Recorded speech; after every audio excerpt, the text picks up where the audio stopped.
안녕하세요. 팔달로입니다. 요즘 세간의 전세 사기란 말이 화제인데요. 타인의 주택에 전세 들어 사는 사람들의 보증금 환불과 관련된 문제로 부동산을 둘러싸고 일어나는 참으로 있어서는 안 될 안타까운 일이야 할 수 있습니다.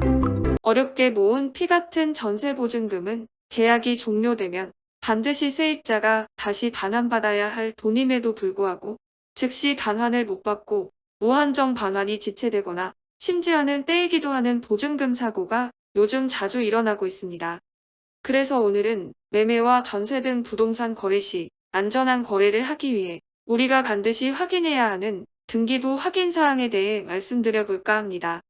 우리 인간 사회에서 사람이 거주하도록 지어지는 주택, 사회생활의 여러 용도상 필요로 건축되는 각종의 건물, 먹거리를 생산하고 건축물을 짓기 위한 부지로 꼭 필요한 토지 등 부동산은 사람의 삶에서 아주 중요한 부분을 차지하고 있는 것이 사실입니다. 부동산 소유권 등 권리관계는 국가에서 관리하는 등기부라는 공적 장부에 등기함으로써 소유자가 누구인지 권리관계는 어떠한지를 외부 일반인에게 공시하게 됩니다.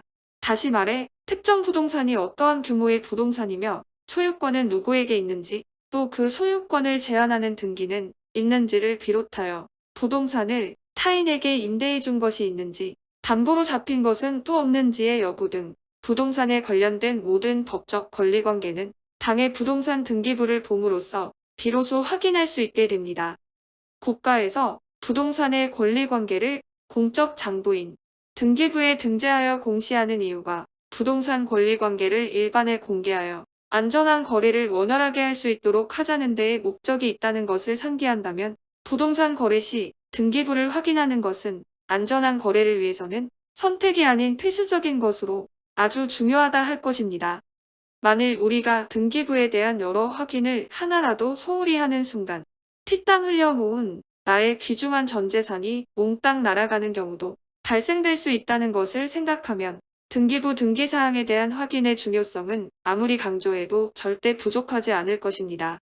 그래서 오늘은 부동산 등기부의 편제, 구성된 기본에 대해 잠시 말씀드린 후 뒤이어 부동산 거래 시 반드시 확인해야 할 등기사항에 대해 자세히 알아보도록 하겠습니다.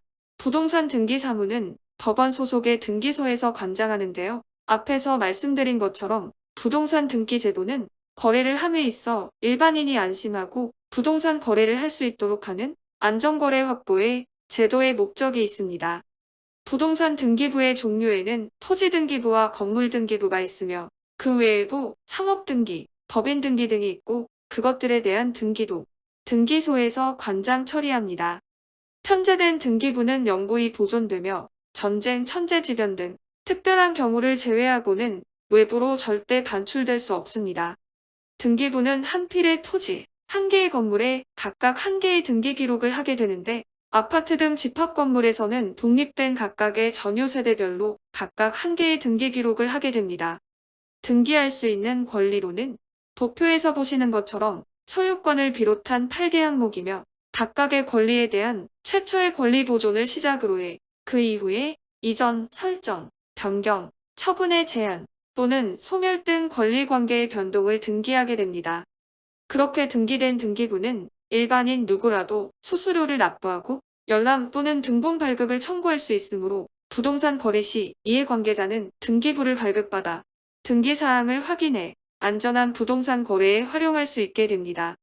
다음으로 등기부의 구성 요소에 대해 잠깐 말씀드리고 그 구성 요소에 기재된 사항을 각각 확인하는 방법을 설명드리도록 하겠습니다. 한 개의 등기부는 첫 장의 물건의 전체적인 성상을 기재하는 표제부, 소유권과 소유권 변동, 그 제한사항 등 권리관계를 기재하는 갑구, 그리고 마지막 장 을고에서는 당해 부동산에 소유권 이외의 타인의 권리가 있다면 그 권리를 기재하게 됩니다. 큰 돈을 필요로 하는 매매, 전세 등 부동산을 거래하게 될 때 피와도 같은 큰 목돈이나 내보증금을 지키기 위해서는 거래하기 전에 각종의 권리관계가 표시되는 공적 문서인 등기부 내용을 우선적으로 확인해보는 일은 아주 중요한 일이 아닐 수 없습니다. 그러면 지금부터는 본격적으로 갑구에서 확인해야 할 등기사항과 확인 시 유의할 점에 대해 설명을 드리도록 하겠습니다. 먼저 등기부 첫 장에 나오는 표제부 등기사항입니다. 표제부에는 건물의 소재지, 구조와 층, 농도와 면적 등이 표시됩니다. 토지라면 토지 소재지의 지번, 지목, 면적 등이 표시됩니다. 표제부에서 확인할 등기사항은 건물 지번 등 소재지가 계약서상 주소와 일치하는지의 여부를 확인하는 것입니다. 또 집합 건물인 연립, 다세대 주택 등을 계약 시에는 계약서에 기재한 호수와 등기부상 호수가 정확히 일치하는지 여부를 확인합니다. 일치하지 않는다면 엉뚱하게 다른 물건을 거래하는 것이 되겠지요. 허가받지 않고 한 건물 구조 변경 여부도 확인해야 되는데요. 내가 거래할 물건이 허가도 없이 구조 변경을 한 경우라면 법적인 보호는 받지 못하게 됩니다. 만일 대출을 받을 계획이 있다면 대상 건물이 주택용으로 되어 있는지 용도에 대해서도 확인할 필요가 있습니다. 두 번째, 소유권 및 소유권 제한 사항 등을 기재하는 갑구 용지인데요. 갑구에서 부동산의 소유자를 확인하면서 주소 등 인적 사항을 확인합니다.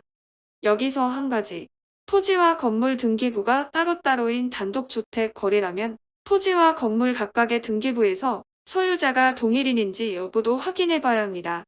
소유권의 변동 여부를 주의 깊게 확인하고 그 소유권을 제한하는 가등기, 가압류, 가처분, 압류 및 경매 개시 결정 등 기재가 있는지를 살피고 있다면 그 내용이 무엇인지 파악해 봐야 합니다. 부동산 압류 등기 후 내 권리가 등기되었고 그 후 경매가 개시된다면 임차인은 후순위 권리자로서 우선 변제권은 약화되고 보증금 반환은 매우 어려워질 수 있습니다. 또한 가등기, 가압류, 가처분, 경매 개시 결정 등 등기 기재가 있다면 추후 소유권 변동이 예상되는 위험을 내포한 등기라 볼 수 있으므로 계약을 신중하게 하는 등 현명하게 대처해야 합니다. 가처분 등기 후 가처분권자가 본안 소송에서 승소하게 되면 가처분 등기 후 등기된 모든 등기는 효력을 상실하게 되므로 가처분 내용이 무엇인지 세심히 살펴봐야 합니다.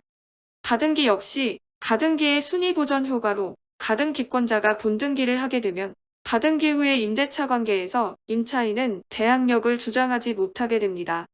주택 임대차 계약을 할 때는 나중에 나의 우선 변제권 행사가 가능할 것인가에 대한 체크는 필수가 될 것입니다. 그 밖에 매매 예약에 따른 환매 등기, 세금 체납과 압류를 비롯하여 소유권 쟁송 등 소송이 진행 중이라는 것을 경고하는 예고 등기도 주의해야 하는데요. 예고 등기된 경우 소송 결과에 따라선 예상치 못한 손해를 입을 수 있으므로 주의해야 합니다. 말씀드리고 싶은 것은 부동산 계약 시 사전에 우리가 참고적으로 유의해야 할 것은 갑군안에 위에서 말한 여러 것들 중 하나라도 등기된 것이 있다면 계약 중단을 고려하는 등 신중해야 하며 부득이 계약을 하게 될 때라면 별도로 특약을 기재해 집주인이 잔금 전에 문제되는 사항들을 모두 소멸시키겠다는 조건하에 계약을 체결해야 한다는 것입니다. 다음, 당해 부동산 위에 소유권 이외의 권리가 존재할 경우 기재되는 을군안이 있습니다. 을구에서 저당권 등은 어떻게 보면 소유자가 지고 있는 채무에 관한 등기라고도 말할 수 있는데요. 등기되는 타인의 권리로는 저당권, 근저당권, 전세권, 임차권 등기, 지상권, 지역권 등이 대표적입니다. 을구에서는 그런 권리에 대한 설정, 변경, 이전, 말소 등을 등기합니다. 내 귀중한 돈을 지키기 위해서는 각별히 세심하게 살펴보아야 할 난이 바로 을군안인데요. 계약 시는 물론이고 중도금 지급 시와 잔금 시, 더 나아가 잔금 후 이사 전입 시에도 등기부의 변동 여부를 필히 체크해봐야 합니다. 그렇게 하는 이유는 임대차 계약 당일 대상 부동산을 담보로 계약자 모르게 집주인이 또다시 이중적인 대출을 받는다면 황당한 사기 상황에 직면할 수도 있기 때문입니다. 을군안에서는 저당권, 근저당권의 금액과 채무자와 근저당권자가 누구인지를 확인할 수 있는데요. 은행 근저당권이라면 채권 최고액을 체크해봐야 합니다. 채권 최고액은 결국 소유자가 안고 있는 은행 빚을 의미하는데요. 빚을 지고 있으니 내가 들어갈 부동산의 가치는 그만큼 떨어져 있는 것이 됩니다. 통상 가치 대비 70%에서 80%가 적정가인 전세금 책정을 위해서 반드시 체크할 사항입니다. 을군안에 기재되는 저당권은 여타의 채권자보다 우선 변제권 있는 권리로 당의 저당권에 의해 부동산이 경매된다면 선순위 권리인 당의 저당권 등의 채무가 모두 변제된 이후에야 비로소 잔여금이 있다면 배당을 기대할 수 있게 됩니다. 그럴 경우 후순위 권리인 임차 채권은 보증금을 변제받기는 매우 어려워질 수 있습니다. 다만 주택임대차보호법에 의해 확정일자를 받아 대항력을 구비한 임대차는 물권적 성격을 부여받아 확정일자 부여일을 순위로 해 우선 변제권을 주장할 수 있습니다. 지역권, 지상권 등 용인 물권에 대한 기재가 있다면 어떤 내용인지 그것 역시도 유의해서 검토해봐야 합니다. 또 경우에 따라선 소유자가 부동산을 신탁회사에 신탁하기도 하는데 그런 것이 있는지도 잘 살피는 것이 필요합니다. 집주인이 부동산 신탁을 하면 소유권이 신탁회사로 넘어가기도 하는데 여전히 소유자 행세를 하는 신탁한 집주인은 실제로는 소유자가 아님에도 소유자인 양 임대인 행세를 하는 경우가 있고 그런 사람과 계약한 경우 적법한 임대차는 성립되지 못하는데요. 임대는 소유자가 하는 것이므로 임차인은 나중에 보증금 반환에 어려움을 겪을 수 있으므로 주의해야 합니다. 마지막으로 등기부에 기재된 권리 상호간 우선순위를 말씀드리고 등기의 공신력 문제도 잠시 말씀드리기로 하겠습니다. 등기부에서 권리의 순위는 같은 구에서는 순위번호로 결정되며 별구에 각각 기재된 권리 상호간의 순위는 등기된 접수일자 순서로 판별합니다. 다음, 등기의 공신력 문제인데요. 등기에 공신력이 없다는 것은 등기사항 기재에 대한 진정성을 보장하지 못한다는 건데요. 다시 말해 등기로 기재된 내용이 진실에 합치하느냐의 여부는 보장을 하지 못한다는 뜻입니다. 그처럼 보장하지 못하게 되는 이유는 등기 신청 시 신청서류 심사가 신청서류의 진정성 여부를 심사하는 실질 심사 방식이 아닌 외관상 인정되는 서류를 구비하여 제출하기만 하면 등기를 해주게 되어 있는 형식적 심사 방식을 채택하고 있기 때문입니다. 간혹 등기 신청 시 심사 방식에 허점을 악용한 사기 일당이 서류를 위조하여 등기를 신청한 뒤 은행도 모르게 은행에 근저당권 기재를 말소하고 매매를 진행하여 돈을 가로채는 황당한 사기 사건을 저지르기도 합니다. 등기에 공신력이 없는 제도 하에서 뾰족히 대응할 방법이 보이진 않지만 궁여지책으로 거래 대상인 등기부의 전체 내용이 어지러울 정도로 권리관계가 복잡하게 생성, 소멸을 반복하여 간단 명료하지 않고 깨끗하지를 못하다면 일단 소유자의 재정신용도 문제가 어떠한지 여부에 대해 의심을 해보고 계약에 신중하는 것도 필요할 것입니다.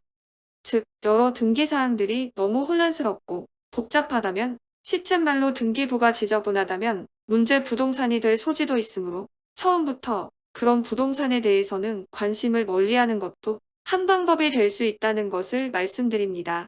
사회생활에서 부동산 거래는 큰 돈이 들어가는 매우 중대한 문제이므로 거래 시 대상 물건에 대해 여러 확인을 꼼꼼하게 챙기지 않는다면 나도 모르는 한순간에 큰 낭패를 볼 수도 있습니다. 최소한 등기부 등기사항을 비롯한 여러 문제를 세심하게 확인하는 것만이 큰 낭패에 휘말리지 않고 피해가는 좋은 해답이 될 수 있다는 것을 말씀드리면서 오늘 영상은 여기서 마치도록 하겠습니다. 감사합니다. 탈달로였습니다. 구독과 좋아요는 저에게 힘을 줍니다. 구독 부탁드립니다.